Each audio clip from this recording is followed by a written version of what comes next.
भैया मेरे 3 ಬೇಕು मुत्तू जी आइए। ಅಂದ್ರೆ ಅಯ್ಯೋ ಭಯ್ಯ. ಅದು ಮನೇಲಿ ಬಿರಿಯಾನಿ ಮಾಡಿದ್ದೆ. ಅದಕ್ಕೆ ನಿಮ್ಗೂ ಕೊಟ್ಟು ಹೋಗೋಣ ಅಂತ ಬಂದೆ. ನಿಮ್ದು ಊಟ ಆಗಿಲ್ಲ ಅಲ್ವಾ? ಇನ್ನೂ ಆಗಿಲ್ಲ ಭಯ್ಯ. ಒಳ್ಳೇದಾಯ್ತು. ತಗೊಳ್ಳಿ, ಇಬ್ರಿಗೂ ಸೇರಿಸ್ತಿದ್ದೀನಿ. ಮಹಿಮಾ ಬಡ್ಸು. ನನಗ್ ಬೇಡ, ನೀವಿಬ್ರು ಊಟ ಮಾಡಿ. अब ಸ್ವಲ್ಪ ಕಾವು ಇಲ್ಲ, ಮನೇಲಿ ಚಂದನ ಮತ್ತೆ ನನ್ನ ತಮ್ಮಂದಿರು ನನಗೋಸ್ಕರ ಕಾಯ್ತಾ ಇರ್ತಾರೆ. ನಾನು ಅವ್ರ ಜೊತೆ ಊಟ ಮಾಡ್ತೀನಿ. इधर भी ಸ್ವಲ್ಪ ಕಾವು उधर भी ಸ್ವಲ್ಪ ಕಾವು। ಬೇಡ, ಅವರು ಸರಿ. ನೀವು ತಿನ್ನೋ ತನಕ ನಾನು ನಿಮ್ ಜೊತೆನೆ ಇರ್ತೀನಿ. ಬಟ್ಸ್ बहुत अच्छा है। ಮೊದಲು ತಿಂದ ಆಮೇಲೆ ಹೇಳಿ. ಭಯ್ಯ ತುಂಬಾ ಚೆನ್ನಾಗಿ ಅಡಿಗೆ ಮಾಡ್ತಾರೆ. मैं भी इतना अच्छा नहीं बनाती हूँ, बहुत टेस्टी है। ಖಾವು. तुम भी ಸ್ವಲ್ಪ ಕಾವು ना प्लीज। ಬೇಡ, ನೀವು ಊಟ ಮಾಡಿ. ಭಯ್ಯ ಚಾ ಐಡಿಯಾ. महिमा, जितनी जल्दी हो सके गांव आ जाओ, नहीं तो मैं उधर आके दोनों को लेके आऊंगा। समझ गए ना? मेरे बारे में पता है ना? ಮೈಮಾ ಅವ್ರೆ, ಏನಾಯ್ತು? ಯಾರ್ದು ಫೋನು? ಮೈಮಾ ಅವ್ರೆ, ನಿಮ್ಮನ್ನೇ ಕೇಳ್ತಾ ಇರೋದು. ಯಾಕೆ ಅಳ್ತಾ ಇದ್ದೀರಾ? ಏನಾಯ್ತು ಹೇಳಿ. ಮೈಮಾ ಅವ್ರೆ, ಯಾಕೆ ಅಳ್ತಾ ಇದ್ದೀರಾ? ಏನಾಯ್ತು ನಿಮ್ಗೆ? ಏನಾಯ್ತು ನನ್ನ ಹತ್ರ ಹೇಳ್ಕೊಳ್ಳಿ. ನೀವ್ ಹೀಗೆ ಹೇಳ್ತಾ ಇದ್ರೆ ನಾನು ಏನು ಅಂತ ಅರ್ಥ ಮಾಡ್ಕೋಬೇಕು? ಮಹಿಮಾ ಕ್ಯಾವು? ಅಮಿತ್ ಭಾಯ್, ಮೈಮಾಗ್ ಯಾರೋ ಫೋನ್ ಮಾಡಿದ್ರು. ಅವ್ರ ಜೊತೆ ಮಾತಾಡ್ದಾಗಿಂದ ಏನು ಹೇಳ್ತಿಲ್ಲ, ಸುಮ್ನೆ ಅಳ್ತಾ ಇದಾರೆ, ಗಾಬರಿ ಆಗಿದ್ದಾರೆ. ಅಮಿತ್ ಭಾಯ್, ಯಾರದು? ಮೈಮಾಗ್ ಏನ್ ಹೇಳಿರ್ತಾರೆ? ನಮ್ಮ ಮಾವನ ಮಗ ಒಬ್ಬ ಮಹಿಮಾಗೆ ಮದ್ವೆ ಆಗು ಅಂತ ಹೇಳಿ ಕಾಲ್ ಮಾಡ್ತಾನೆ. ಇಲ್ಲ ಅಂದ್ರೆ ನಿಮ್ ಫ್ಯಾಮಿಲಿ ಅವ್ರಿಗೆಲ್ಲ ತೊಂದರೆ ಕೊಡ್ತೀನಿ ಅಂತ ಹೇಳಿ ಎದುರಿಸ್ತಾನೆ. ಆಗ ಈಗ ಹೇಳ್ತಿರ್ತಾಳೆ. ಮಹಿಮಾ ಅವ್ರೆ, ಇನ್ಮೇಲೆ ನೀವು ಹೆದರ್ಕೊಡೋ ಅವಶ್ಯಕತೆ ಇಲ್ಲ. ನಿಮ್ ಜೊತೆ ನಾವೆಲ್ಲರೂ ಇದೀವಿ. ಇಲ್ಲಿ ನೋಡಿ, ನಿಮ್ ಜೊತೆ ನಾನಿದ್ದೀನಿ. ನೋಡಿ, ನೀವು ಅಳ್ಬೇಡಿದೀವು. ನನ್ನ ಕೊನೆ ತನಕ ನೀವು ನನ್ ಜವಾಬ್ದಾರಿ. ನಿಮ್ಗೆ ಏನು ಆಗ್ದಿರೋ ಹಾಗೆ ನಾನ್ ನೋಡ್ಕೋತೀನಿ. ಅಳ್ಬೇಡಿ, ನೀವು ಕಣ್ಣೊರ್ಸ್ಕೊಳ್ಳಿ. ನೀವೇನು ಇದ್ರ ಬಗ್ಗೆ ತಲೆ ಕೆಡ್ಸ್ಕೊಂಬೇಡಿ ಬೈ, ನಾನು ಅವ್ರಿಗೆ ಸಮಾಧಾನ ಹೇಳ್ತೀನಿ. ನೋಡಿ ಭಯ, ನೀವು ಮೈಮಂಗೆ ಧೈರ್ಯ ಹೇಳಿ, ಏನೂ ಆಗಲ್ಲ, ಸರಿನಾ? ನನಗ್ ಹೊಡ್ಲ ಮೈಮ ಅವ್ರೆ. ನೋಡಿ, ನೀವ್ ಈ ಕಣ್ಣೀರ್ ಹಾಕಿದ್ರೆ ನನಗ್ ತುಂಬಾ ನೋವಾಗತ್ತೆ. ನೀವು ನಗ್ತಿದ್ರೇನೆ ಚಂದ. ಏನಿ ನಗಿ ನೋಡೋಣ. ನನ್ಗೋಸ್ಕರ ಮಹಿಮಾ ನಗಿ. ಸರಿ ಭಯ್ಯ, ನಾನು ಹೊರಡ್ತೀನಿ. ಸರಿ ಭಯ್ಯ. ಬರ್ತೀನಿ ಮಹಿಮಾ. ಏನೇ ಇದ್ರು ನನಗ್ ಫೋನ್ ಮಾಡಿ, ಸರಿನಾ? ಏನ್ ಮೇಡಮ್, ಮನೆ ಕೆಲಸ ಮಾಡಿದ್ರೆ ಇಷ್ಟೊಂದು ಸುಸ್ತಾಗ್ಬಿಡುತ್ತಾ? ಅಡ್ಗೆ ಮನೆಯಲ್ಲಿ ಸ್ವಲ್ಪ ಪಾತ್ರೆಗಳಿದೆ, ಬಂದ್ ತೊಳಿರಿ, ಗೊತ್ತಾಗುತ್ತೆ. ಅಯ್ಯೋ, ಅದೆಲ್ಲ ನಮ್ಗೆ ಯಾಕೆ ಮೇಡಮ್? ನಂಗೆ ಗೊತ್ತು ಬಿಡಿ, ಹೆಣ್ಮಕ್ಳೆ ಸ್ಟ್ರಾಂಗು ಅಂತ. ಹೋಗಿ ಕಾಫಿ ಟೀ ಏನಾದ್ರು ಮಾಡ್ಕೊಂಡ್ ಕುಡೀರಿ, ಮೈಂಡ್ ಫ್ರೆಶ್ ಆಗುತ್ತೆ. ಹೇಳೋರು ನೀವೇ ಮಾಡ್ಕೊಡಿ, ಕುಡಿತೀನಿ. ಮಾಡ್ಕೊಡ್ತಿದ್ದೆ, ಆದ್ರೆ ನನ್ಗೆ ಎಲ್ ಮಾಡಕ್ ಬರುತ್ತೆ ಮೇಡಮ್? ಇದಕ್ಕೇನ್ ಕಡಿಮೆ ಇಲ್ಲ. ಇರಿ ಅದಕ್ಕೆ ನಾನು ಟೀ ಮಾಡ್ಕೊಂಡ್ ಬರ್ತೀನಿ. ಅಯ್ಯ ಕಂಟಿವ್ರಿ, ಬೇಡ ಇರಿ, ನಾನೇ ಮಾಡ್ಕೊಂಡ್ ಬರ್ತೀನಿ. ಇದು ಚೆನ್ನಾಗಿದೆ ಮೇಡಮ್. ಇದ್ಯಾವ ನ್ಯಾಯ? ಅವ್ನ್ ಟೀ ಮಾಡಕ್ ಹೋಗ್ತೀನಿ ಅಂದ್ರೆ ಬೇಡ ಅಂತೀರಾ, ನನ್ನನ್ನ ಟೀ ಮಾಡ್ಕೊಂಬ ಅಂತೀರಾ. ಚೆನ್ನಾಗಿದೆ. ಅವ್ರು ಪಾಪ, ಆದ್ರೆ ನೀವ್ ಹಾಗಲ್ವಲ್ಲ. ಅವನು ಪಾಪ, ನಾನೇನ್ ಪಾಪಿನಾ? ಗಂಡೆ, ಹೋಗ ಟೀ ಮಾಡು. ಇರಿ, ಟೀ ಮಾಡ್ಕೊಂಡ್ ಬರ್ತೀನಿ. ಮೇಡಮ್, ನಮ್ ಕಂಟಿ ಲೆಮನ್ ಟೀ ಸಖತ್ತಾಗಿ ಮಾಡ್ತಾನೆ. ಗಂಟೆ, ಲೆಮನ್ ಟೀನ ಮಾಡೋ. ಸರಿ, ಅದನ್ನೇ ಮಾಡ್ತೀನಿ. ಹರಿಯವ್ರೆ, ಅಲ್ಲಿ ನೋಡಿ ಕಂಟಿ ಅವರು ಹೇಗ್ ಹಾಡು ಹೇಳ್ತಿದಾರೆ ಅಂತ. ಅವನ್ ಒಳಗಡೆ ಅಡಗಿರೋ ಕಲೆ ಹೊರಗಡೆ ಬರೋದಕ್ಕೆ ಅವ್ನ ಅಡಿಗೆ ಮನೆ ಬರ್ಬೇಕಾಯ್ತು ನೋಡಿ. Tea ready. ಏನೇನ್ ಮಾಡ್ತಿದ್ದೀರಾ? ಅದು ನೀರ್ ಕುಡಿಯಕ್ ಬಂದೆ ಕಣ, ಅಲ್ವಾ ಮೇಡಮ್? ನೀರ್ ಕುಡಿಬೇಕು ಅಂದಿದ್ರೆ ಒಳಗ್ ಬರ್ಬೇಕಿತ್ತಪ್ಪ. ಇಲ್ಲೇ ಯಾಕೆ ನಿಂತಿದ್ದೀರಾ? ನೀನು ಲೆಮನ್ ಟೀ ಮಾಡ್ತಿದ್ದಲ್ಲ, ನಿಮ್ಗೆ ಡಿಸ್ಟರ್ಬ್ ಮಾಡೋದ್ ಬೇಡ ಅಂತ ಬರ್ಲಿಲ್ಲ. ಸರಿ, ಟೀ ತಗೊಳ್ಳಿ. ಗಂಟೆ, ಅದ್ ಸರಿ. ಏನೋ ಅಡಿಗೆ ಮನೆನ ಡ್ಯಾನ್ಸ್ ಫ್ಲೋರ್ ಮಾಡ್ಕೊಂಡ್ಬಿಟ್ಟಿದ್ದೆ. ಡ್ಯಾನ್ಸ್ ಫ್ಲೋರಾ? ಏನ್ ಹೇಳ್ತಿದ್ಯಾ? ನಾವ್ ನೋಡುದ್ವಪ್ಪ, ಅದೇನದು? ಜೀನ ದನಿಯೋಳೆ ಮೀನ ಕಣ್ಣೋಳೆ ಸೊಬಗ ನೀ ತುಂಬಿದೆ. ಹಂಸ ನಡೆಯೋಳೆ ಎದೆಗೆ ಇಳಿದೋಳೆ ಜೀವ ಜೊಲ್ಲೆಂದಿದೆ. ಲೆಮನ್ ಟೀ ತಗೋ, ನಾನೇ ಮಾಡಿದ್ದು. ಯೋ, ಸಾಕ್ ಆಫ್ ಮಾಡಯ್ಯ. ಯೋ, ಆಸ್ಪಾನು ಅದನ್ನ ಹೆಸರು ಹೇಳ್ಬೇಕು. ಇದು ನನ್ ಮನೆ, ನನ್ನ ಇಷ್ಟ. ನನ್ ಇಷ್ಟ ಬಂದಂಗೆ ಕೇಳ್ತೀನಿ. ಅದಕ್ಕೆ ಹೇಳ್ತೀನಿ ಹೇಳೋ. ಅಂಕಲ್, ನೀವ್ ಸುಮ್ನಿರಿ ಅಂಕಲ್. ನೀವ್ ಹೋಗಿ ಅಂಕಲ್, ನೀವ್ ಹೋಗಿ. ನೀನ್ ಹೇಳ್ದ್ಯಾ ಅಂತ ಹೋಗ್ತಾ ಇದ್ದೀನಿ. ಯೋ, ನಿಂತ್ಕೊಳಯ್ಯ. ಏನಯ್ಯ? ಏನೋ ಮೈ, ಏನ್ ಮಾಡ್ದೆ ನೀನು?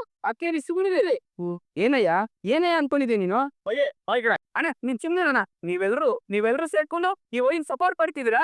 ಮೈ, ಸಾಕು, ಸುಮ್ನೆ ಇರು. ಅದಕ್ಕೆ ಸುಮ್ಮನೆ ನನಗೆ ಇವ್ ನೇರ್ಕೊಂಡೇನೂ ಆಗಲ್ಲ, ಅಸಹ್ಯ ಆಗುತ್ತೆ. ಮೈ, ಸಾಕು, ಸುಮ್ನೆ ಇರು. ಸುಮ್ನಿರೋದಕ್ಕೆ ಇವತ್ ನಾನ್ ಸುಮ್ನಿರಲ್ಲ. ಯೋ, ನಮ್ಮಮ್ಮ ನನಗೋಸ್ಕರ ಅಂತ ಮನೆಗ್ ಬಂದ್ರೆ ಅವ್ರು ನಮ್ ಮನೇಲಿ ಇರೋದಕ್ಕೆ ಬಿಡ್ಲಿಲ್ವಲ್ಲಯ್ಯ ನೀನು. ನೀನ್ ಸ್ವಲ್ಪನೂ ನಾಚಿಕೆ ಆಗಲ್ವಾ? ನೀನು ಮನುಷ್ಯತ್ವನೇ ಇಲ್ಲ, ಮೃಗ ನೀನು. ಹೆಂಡ್ತಿನ ಕೊಂದು ಮಕ್ಳನ್ನ ತಬ್ಲಿ ಮಾಡಿದ್ಯಲ್ಲ, ಕೊಲೆಗಾರ ನೀನು, ಕೊಲೆಪ್ಟ. ಮೈ, ಸುಮ್ನಿರು ಅಂತ ಹೇಳ್ದೆ. ಯೋ, ನಮ್ಮಮ್ಮ ಈ ಮನೇಲಿ ಇದ್ದಿದ್ರೆ ಏನಯ್ಯ ಆಗ್ತಿತ್ತು ನಿನ್ಗೆ? ನೀನ್ ಮನುಷ್ಯನೇ ಅಲ್ಲ, ಇಷ್ಟೆಲ್ಲ ಮಾತಾಡ್ತಿದ್ರು ಸುಮ್ಮನೆ ನಿಂತಿದ್ಯಲ್ಲ, ಮನುಷ್ಯನ ನೀನು. ನಿನ್ನ ಸುಮ್ಮನೆ ಬಿಡಲ್ಲ, ನಿನ್ನ ಸಾಯ್ತೀನಿ ಸುಮ್ಮನೆ. ಏನಮ್ಮ ಚದನ ಇದು? ಏನಮ್ಮ ಇದೆಲ್ಲ? ನೋಡಿ ಅಣ್ಣ, ಅಂಕಲ್ ಜೊತೆ ಇವ್ನು ಹೇಗ್ ನಡ್ಕೋತಿದ್ದಾನೆ ಅಂತ. ಕಾಲೇಜ್ಗೆ ಹೋಗೋ ಹುಡ್ಗ ಅಣ್ಣ ಇವನು. ದೊಡ್ಡವ್ರಿಗೆ ಹೇಗ್ ಮರ್ಯಾದೆ ಕೊಡ್ಬೇಕು ಅನ್ನೋದು ಗೊತ್ತಿಲ್ಲ. ನೋಡಿ, ಇಲ್ಲಿ ಏನಾಗಿದೆ ಏನಾಗಿಲ್ಲ ಅನ್ನೋದು ಯಾರಿಗೂ ಗೊತ್ತಿಲ್ಲ. ಅಂಕಲ್ ಬಗ್ಗೆ ಯಾರು ಒಂದ್ ಮಾತು ಆಡೋ ಹಾಗಿಲ್ಲ. ನನಗೆ ಹೊಡೆದ್ರ? ಇರ್ಲಿ, ನಿಮಗೆ ಅವನೇ ಮುಖ್ಯ ಆದ್ರೆ ನಾನೇ ಮನೆ ಬಿಟ್ಟು ಹೋಗ್ತೀನಿ. ಬೈ ನೋಡು, ಸಮಾಧಾನ ಮಾಡ್ಕೊ, ಕೋಪ ಮಾಡ್ಕೋಬೇಡ ಬೈ. ನಾನು ಈ ಮನೇಲಿ ಇರೋಕೆ ಇಷ್ಟ ಇಲ್ಲ, ನಮ್ಮ ಮನೆ ಬಿಟ್ಟು. ಚಂದ್ರ, ಅವ್ನು ಹೋಗ್ತಿದ್ದಾನೆ, ನೀನಾದ್ರೂ ಒಂದು ಮಾತಾಡಮ್ಮ. ಅಣ್ಣ, ಅವನೊಬ್ಬನೇ ಸ್ವಲ್ಪ ಹೊತ್ತು ಇರೋದಕ್ಕೆ ಬಿಡಿ. ಸ್ವಲ್ಪ ಹೊತ್ತು ಅವನೊಬ್ಬನೇ ಕೂತ್ ಯೋಚನೆ ಮಾಡಿದ್ರೆ ಅವನಿಗೆ ಅರ್ಥ ಆಗ್ಬೋದು. ಅಲ್ಲಮ್ಮ, ಅವನೊಬ್ಬ ಅಣ್ಣ, ಅವನು ಎಲ್ಲಿಗೂ ಹೋಗಲ್ಲ, ನೀವೇನ್ ಯೋಚನೆ ಮಾಡ್ಬೇಡಿ. ಮಕ್ಳು ತಪ್ಪು ಮಾಡಿದಾಗ ತಿದ್ದಿ ಬುದ್ಧಿ ಹೇಳ್ಬೇಕೆ ಹೊರತು ಮುದ್ ಮಾಡ್ಬಾರ್ದು. ಹಾಗೇನಾದ್ರು ಮಾಡಿದ್ರೆ ಅವ್ರು ಮತ್ತಷ್ಟು ಹಾಳಾಗೋದಕ್ಕೆ ನಾವೇ ದಾರಿ ಮಾಡ್ಕೊಟ್ಟಾಗುತ್ತೆ. ಏನಾಯ್ತು? ಏನಾದ್ರು ಪ್ರಾಬ್ಲಮಾ? ಇಲ್ಲ, ಹಾಗೇನಿಲ್ಲ. ನಿಮ್ಮನ್ನ ನೋಡಿದ್ರೆ ಯಾಕೋ ಬೇಜಾರಾಗಿರೋ ತರ ಇದೆ. ನಿಮ್ಗೆ ಏನಾದ್ರು ಹೇಳ್ಕೋಬೇಕು ಅನ್ಸಿದ್ರೆ ಹೇಳಿ. ಇಲ್ಲ ಆತರ ಎಲ್ಲ ಏನಿಲ್ಲ. ನಿಜವಾಗ್ಲೂ ಏನಿಲ್ವಾ? ಇಲ್ಲ ಏನಿಲ್ಲ, ಸುಮ್ನೆ ನಿಂತ್ಕೊಂಡಿದ್ದೆ ಅಷ್ಟೇ. ಒಂದ್ ವೇಳೆ ನನ್ ಜೊತೆ ಹೇಳ್ಕೊಳಕ್ ಇಷ್ಟ ಇಲ್ಲ ಅಂದ್ರೆ ಪರವಾಗಿಲ್ಲ. ನಿಮ್ ಮನೇಲಿ ಅಕ್ಕೆ ಇದಾರಲ್ವಾಗ, ಅವ್ರವ್ರನ್ನಾದ್ರು ಹೇಳ್ಕೊಡಿ. ನನ್ಗೂ ಅವ್ರ ಹತ್ರ ಮಾತಾಡಿದ್ಮೇಲೆ ಹೇಗಿರ್ಬೇಕು ಅಂತ ಅರ್ಥ ಆಯ್ತು. ಅವ್ರ ತರ ಒಳ್ಳೆ ಮನ್ಸಿರೋರ್ಗೆ ನಿಮ್ ನೋವು ಹೇಳ್ಕೊಂಡ್ರೆ ಸೊಲ್ಯೂಷನ್ ಸಿಕ್ಕೇ ಸಿಗುತ್ತೆ. ಈಗ ನೀವ್ ಯಾವ ವಿಷಯಕ್ಕೆ ಬೇಜಾರಾಗಿದಿರೋ ಅವ್ರ ಅದನ್ನ ಸರಿ ಮಾಡೇ ಮಾಡ್ತಾರೆ. ಒಂದ್ಸಲ ಅಕ್ಕನ್ ಜೊತೆ ಮಾತಾಡಿ. ಬಸ್ ಬಂತು. ಏನಣ್ಣ ಇವನು ಇಷ್ಟೊತ್ತಾದ್ರೂ ಬರ್ಲಿಲ್ಲ. ನನಗೂ ಮನ್ಸ್ ತಡಿತಿಲ್ಲ ಕಣ. ಇಷ್ಟೊಂದು ಕೋಪ ಮಾಡ್ಕೊಂಡ್ ಬೇರೆ ಹೋಗಿದ್ದಾನೆ. ಎಲ್ಲಿ ಹೋಗಿದಾನೋ ಏನೋ. ಏನಣ್ಣ ಇವನು ಇಂಥ ವಿಚಾರನೆಲ್ಲ ಮನ್ಸ್ ಕಚ್ಕೋತಾನೆ. ಇಷ್ಟು ವರ್ಷ ಆದ್ಮೇಲೆ ಅವ್ರ ಅಮ್ಮನ ನೋಡಿ ಅವ್ರು ನಮ್ ಜೊತೆ ಇರ್ತಾರೆ ಅಂತ ಅನ್ಕೊಂಡು ಈಗ ಸಡನ್ ಆಗಿ ಅವ್ರು ಹೊರಟೋಗಿರೋ ಶಾಕ್ನ ಅವ್ನಿಗೂ ತಡ್ಕೊಳಕ್ ಆಗ್ತಿಲ್ಲ ರೀ. ಪಾಪ ಮೈ. ಯಾಕೆಲ್ರು ಇಲ್ಲಿದ್ದೀರಾ? ಮೈ ಎಲ್ಲಕ್ಕೂ ಹೋಗಲ್ಲ, ಮನೆಗ್ ಬಂದೇ ಬರ್ತಾನೆ ಅಂತ ನಾನು ಹೇಳಿದ್ದೆ ಅಲ್ವಾ? ಅಲ್ಲಮ್ಮ ಚಂದನ, ಕತ್ಲಾಯ್ತು ಇನ್ನೂ ಮೈ ಬಂದಿಲ್ವಲ್ಲ, ಎಲ್ಲೋದ್ನೋ ಏನೋ ಅಂತ ಆತಂಕ ಆಗ್ತಾ ಇದೆ. ಹಾಗಾದ್ರೆ ನಾನು ಅವನಿಗೆ ಹೊಡೆದು ತಪ್ಪು ಮಾಡ್ದೆ ಅಂತ ನಿಮಗ್ ಅನಿಸ್ತಿದ್ಯಾ ಅಣ್ಣ? ಹಾಗೇನಿಲ್ಲಮ್ಮ ಚಂದನ, ನಿನ್ಗೆ ಅವನಿಗೆ ಹೊಡೆಯೋ ಅಧಿಕಾರ ಖಂಡಿತ ಇದೆ. ಅವನು ಎಲ್ಲಿ ಹೋದ್ನೋ ಅಂತ ಭಯ ನನಗೆ. ಅಣ್ಣ, ಕೆಲವೊಂದ್ ನೋವು, ಅಸಹಾಯಕತೆ ಮನುಷ್ಯನ್ ಕೋಪ ತರ್ಸಿದ್ರು ಅದನ್ನ ಹಿಡಿತದಲ್ಲಿ ಇಟ್ಕೊಳ್ಳೋದನ್ನ ನಾವು ರೂಢಿ ಮಾಡ್ಕೋಬೇಕು. ಇಲ್ಲ ಅಂದ್ರೆ ಇಂಥದ್ನೆಲ್ಲ ನೋಡ್ಬೇಕಾಗತ್ತೆ. ಅದಕ್ಕೆ ಅವ್ನ್ ಮತ್ತೆ ಈ ತರ ತಪ್ಪು ಮಾಡ್ದೇ ಇರೋ ತರ ನೋಡ್ಕೊಳ್ಳೋ ಜವಾಬ್ದಾರಿ ನಮ್ದೇ ಅಲ್ವಾ ಅಣ್ಣ? ನೀನ್ ಹೇಳೋದ್ರಲ್ಲಿ ಯಾವ ತಪ್ಪು ಇಲ್ಲಮ್ಮ. ಆದ್ರೆ ಮಹಿ ಅವನ್ ಬಗ್ಗೆ ಚಿಂತೆ ಬೇಡ ಅಣ್ಣ. ಅವ್ನು ಎಲ್ಲಾ ಪರಿಸ್ಥಿತಿಲೂ ಜೊತೆಲೇ ಇದ್ದು ಕಾದಿರೋ ಶಕ್ತಿ ಇದೆ. ಈಗ್ಲೂ ಕಣ್ಣಿಂದ ಅವನ್ ಜೊತೆಲೇ ಗಾಯ. ಅವನಿಗೆ ಎಲ್ಲಾನು ನಾವು ಬಿಡ್ಸಿ ಹೇಳೋದಕ್ಕಾಗಲ್ಲ.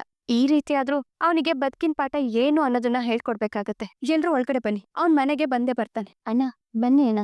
ಏಯ್ ಇನ್ನು ಕಸನೇ ಗುಡ್ಸಾಗ್ಲಿಲ್ಲ, ಹಾಗೆ ನೀರ್ ತಂದಾಗ್ತಿದ್ಯಲ್ಲ. ಈಗ ಏನಾಗೋಯ್ತು? ಕಸ ಎಲ್ಲ ನೀರೆಲ್ಲ ಹೋಯ್ತಪ್ಪ. ಚಂದನ್ ಅವ್ರು ಏನೋ ನೋಡಿದ್ರೆ ಸರಿಯಾಗಿ ಹಾಕೊಂಡ್ ವಾಂಗ್ತಾರ ಅಷ್ಟೇ. ಇನ್ನೊಂದ್ ಬಕೆಟ್ ನೀರ್ ತಂದ್ಬಿಡ್ತೀನಿ. ಹೆಂಗ್ ನೀರ್ ಹಾಕ್ತೀರಿ ಅಂದ್ರೆ ಎಲ್ಲ ಕಸ ಹೋಗ್ಬಿಡ್ಬೇಕು. ಹರಿಯವ್ರೆ, ಇನ್ನು ಕಸನೆ ಗುಡ್ಸಿನ ಆದ್ಮೇಲೆ ನೀರ್ ಹಾಕಿದಿರಲ್ಲ, ಒಂದು ಕೆಲ್ಸನ ಸರಿಯಾಗಿ ಮಾಡೋದಕ್ ಬರಲ್ವಾ? ಇಲ್ಲ ಮೇಡಮ್, ಅದ್ ನಾನೆಲ್ಲ ಕಂಟಿ ಇಂಥ ಕೆಲ್ಸ ಎಲ್ಲ ನೀವ್ ಮಾಡೋದಂತ ನನಗ್ ಚೆನ್ನಾಗ್ ಗೊತ್ತು. ಕೊಡಿ ಅದನ್ನ. ಹರಿಯವ್ರೆ ಏನಾಯ್ತು? ಕಣ್ಣು ಕಸ ಹೋಗೋ ತರ ಗುಡ್ಸ್ಬಿಟ್ರಲ್ಲ. ಹರಿಯವ್ರೆ ಇವಾಗ ಕಡಿಮೆ ಆಯ್ತಾ? ಇಲ್ಲ ಮೇಡಮ್, ನೋಡ್ತಿದೆ. ಹರಿ ಮಗನೇ, ಈ ವಿಷಯದಲ್ಲಿ ನಂಗೆ ತುಂಬಾ ಎಕ್ಸ್ಪೀರಿಯನ್ಸ್ ಇದೆ ಮಗನೇ. ಬಾ ನಾನು ಓದ್ತೀನಿ. ನೀನು ಊದ್ತೀನಿ ಅಂತ ತಕ್ಷಣ ಧೂಳೆಲ್ಲ ಗಾಬರಿಯಾಗಿ ಮಾಯ ಆಗೋಯ್ತು. ಬೇಡ ಬೇಡ, ನೋಡು ನೋಡು ಚೆನ್ನಾಗಿದೆ ಕಣ್ಣೆಲ್ಲ.